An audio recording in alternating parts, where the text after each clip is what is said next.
So hello internet friends, ¿cómo estás? Espero que estés bien wherever in the world that you are. We are real up close and personal with the camera today because we're just doing a straight up book review. No need for you to see what's going on from like here down. As the title probably suggests, my favorite author, a man with a quite niche existence on BookTube, has published a new novel, and I don't have anyone else in my personal life that I can talk about it with, so I am just going to share my feelings with The Void. The Void is quite receptive to my favorite author, as a 1 hour deep dive analysis into his collected works did pretty well for my channel. And I thank all of the strangers in The Void who gave that video a shot. We have come back because Kevin Wilson is the gift that continues to give, and he has given me a new book to have feelings about. It is called Run for the Hills. It came out on May 13th. It was surprisingly popular on my Libby app. I had to wait weeks for this to come in. I was like 90th in line. And to my knowledge, no one had ever known about Kevin Wilson except for me. So it was exciting to know that there were other people who cared about Kevin Wilson, but it was also like, but where are you?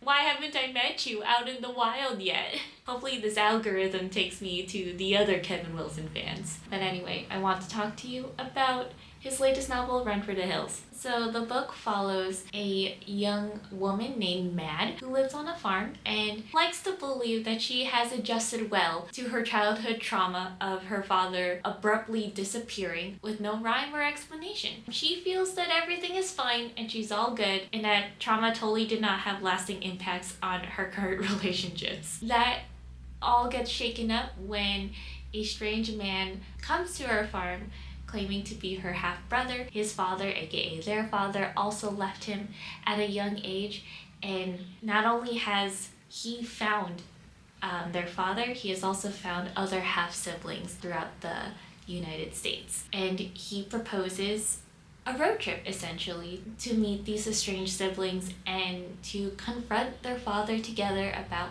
why he left them. So Mad, deciding that her trauma isn't actually resolved, decides to go on this journey with him. And it's a road trip. I think that the plot of this book is actually the easiest to explain out of all of Kevin Wilson's books, and that is kind of a relief.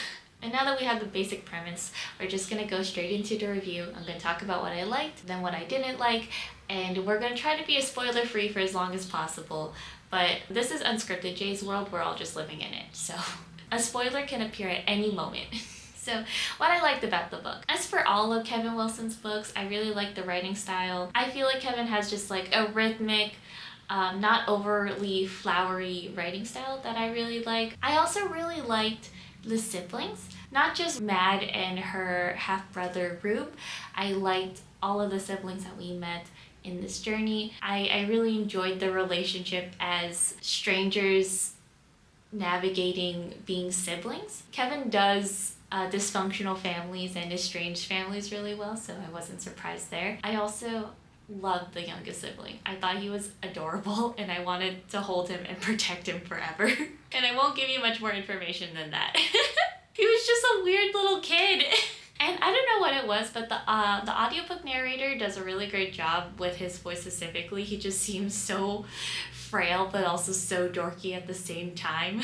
I don't know what it is. So, that was a pretty short section of things I liked about the book. I hate to say it, there's a lot more that I didn't like. I know, I hate to say that about my favorite author, and I was so excited to read this book, but I think it would have been better as a short story. I'm really sorry, Kevin. I didn't love it. For one, it is like the least quirky of Kevin Wilson's novels, and I do think that Kevin's quirkiness is kind of his calling card. It's kind of his strength. Like, my favorite book of his is so frustrating to explain because there's absolutely no way it can fit into one sentence. Normally you would think that's a bad book if you can't explain it in one sentence, but I do think that he normally incorporates so many layers of weirdness and oddity into his books, and I didn't see that present here, and it was kind of a bummer. When I pick up a book by Kevin Wilson, they're often so odd and so strange that I think, of course Kevin wrote this. And I felt that A road trip novel with estranged half siblings could have been written by a couple other people. More than that, the novel was predictable in my opinion. Given this premise, I had my assumptions for where this narrative was going to go, and I felt kind of disappointed that it took me exactly to those places. From the beginning, I was expecting that this would be a novel more about the journey than the destination. I imagined that this confrontation with their father would not be what these siblings wanted. It would not be as satisfying as they wanted, and they would have to make their own closure.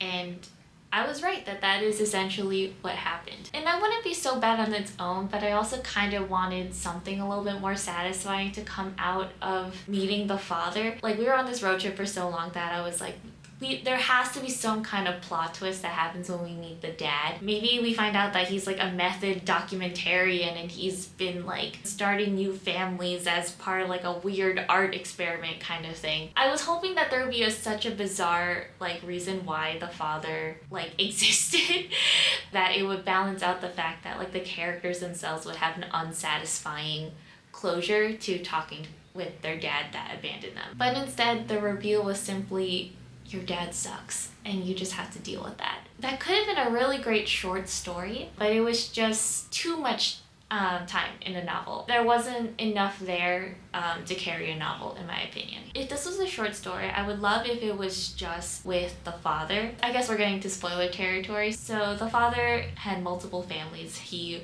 has this pattern of simply leaving one day, going west, and just starting a new life, and then starting a new family, and then one day he picks up and he leaves, and he starts the process all over again. And so with each half sibling that Ruben Mad Me, they realize that like their father really just fully reinvented himself, like changed his name, changed his personality, changed his likes and his dislikes, changed the types of sports that he watched. It was like he was an actor like taking on a new role in every family. And you're like, God, he's such a weirdo. He must have like an equally weird reason for doing such a thing. But he doesn't. He just says that he would get bored, he would get restless, and then he would just pick up and go. And that was so not satisfying in my opinion. That was such a boring answer to have waited a whole book for, so I was really disappointed in that. But it could have been perfectly fine in a short story format, and it could have been perfectly fine if we started on the confrontation with the father. Because in my opinion, like all of the road trip was unnecessary. Hot take. Like the chapters where we finally confronted the dad were the most interesting, but they were interesting because you could feel these characters trying so hard to find closure after they had driven across the country to get here. They're trying so hard to like convey every emotion they've ever wanted to convey to their father. Their anger, their sadness, their love for him, all of these complicated emotions. But when they get there, they almost can't. They look at their father, someone they haven't seen for years, and they realize they have like lives without him. They realize that nothing they do or say would ever fix the trauma that he gave them. What they want from their father is to be able to go back in time and have him not leave them. And it's very interesting to watch them try to come to like a sense of closure and move on with their life. And some of those siblings are more successful than others at doing that. That dynamic was super interesting. And if we had just focused on that, it would have been a really good short story. Yeah, it was just sad. I didn't want to... like, this man was just such, like, a douchebag. You left your family because you got bored? Like, dude, that was just so upsetting to me. I just felt so sad. I just felt so sad for them. But like, their sadness was so normal for a Kevin Wilson novel that it was almost tragic. Like, it was almost more tragic that their stories were so boring because like they can't even write a weird, quirky story out of it and make a ton of money. The one thing I did like that I really didn't expect, and this is a big spoiler, this is a big spoiler, but considering I'm not recommending you read this book, like, you can stick around if you want. But my favorite part of the book was when I guess my second favorite part of the book, since the confrontation with the dad is my favorite. My second favorite part of the book is when we meet the youngest sibling, and he's like 10 years old, I think. He's just like this quirky kid, and he really wants to go meet their dad, and they're like, we absolutely, at the very least, need your mom's permission. Like, your mom needs to come home. We absolutely need to ask your mom before we take you anywhere. And we should preferably get it in writing that your mom is letting you come with us. So Matt is talking with the mom, and the mom reveals that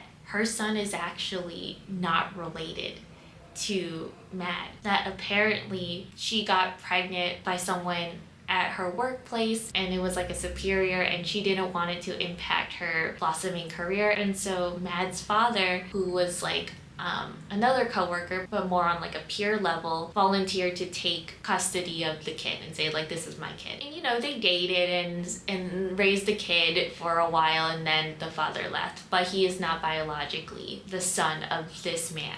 But she also asked, do not tell him that. Let him go on this journey with you. It's totally fine. Like, I think it would be good for him to see his father. Like, that was the man who raised him. So, like, why not let him go see him? So that's another added layer that I really liked. Also, that woman, like, is certainly not mom of the year. Her motivation for letting her son go on this road trip was so that way she could have, like, a private weekend with her current boyfriend. And I was like, girl... Like, come on. That's so rude of you. So she's like, yeah, like, go let him, like, meet his dad, who's not his real dad, so I can have a weekend of privacy with my boyfriend. And I'm like, you suck. I kind of like this reveal because it adds, like, another layer of complication. Like, there is a sequel short story idea here where this poor kid finds out that the man that he went on a road trip to see when he was 10 years old is not his real father. That's gonna fuck him up. That's so messed up in my opinion. But I really did like that detail. That was probably like the only detail that made it feel like Kevin Wilson-y, like this added extra complication. That was good. I just, in my opinion, there wasn't anything else around the narrative that made it really great. If you were interested in reading this book, you should just read The Family Thing instead. The Family Thing is Kevin Wilson's first novel. It's also my favorite book. I've done multiple videos about it. But if you're looking for like a dysfunctional family story, if you're looking for a story about people trying to cope with neglectful parents, parents who care about themselves or some other passion more than their familial obligations, I think The Family Thing does that in a deeper, more complicated way. It doesn't have necessarily this strange sibling dynamic. It doesn't have the road trip aspect, but in terms of like a complicated family story, I think it is Kevin's best. And that is my gentle pitch to you. It all comes full circle back to The Family Thing for me. But I am curious if anyone else out there has read Run for the Hills. I hope that this video finds you, and if it does, please let me know what you thought about the book. Please let me know what other books you have read by Kevin Wilson. It is probably nothing to see here, the book about the children that explode. As always, thank you for watching. I always appreciate you being here, checking out my videos, and I will see you in the next one.